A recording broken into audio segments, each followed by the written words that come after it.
L'Éternel Dieu est vérité. Lui est le Dieu vivant et le roi d'éternité. Jérémie 10, 10. De lui et par lui et pour lui sont toutes choses. À lui la gloire éternellement. Romains 11, 36. Quelqu'un a dit, la Bible n'est pas un livre que l'homme aurait pu écrire s'il l'avait voulu. Elle n'est pas un livre que l'homme aurait voulu écrire s'il l'avait pu. En effet, elle ne donne pas un message qu'un homme aurait pu inventer. Il ne le pourrait pas et ne le voudrait pas. Pourquoi ? Parce que la Bible n'est pas centrée sur l'homme, mais sur Dieu.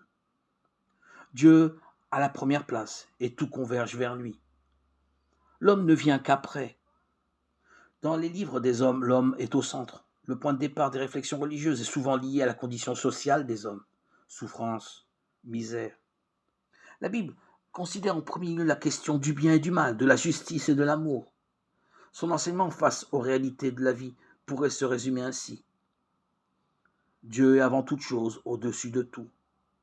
Il est le maître souverain, tout-puissant et juste, celui que personne ne peut tromper. Dieu est amour, il donne la grâce, ce bien immérité qu'il offre à cause de ce qu'il est, lui, et non à cause de ce que nous sommes. Le salut que Dieu nous offre est complet, il permet d'être en paix avec lui dans notre âme et notre esprit, et donc de vivre en relation avec lui. Nous apprenons à le connaître, souvent au travers des difficultés, à lui faire confiance et à compter ses bienfaits.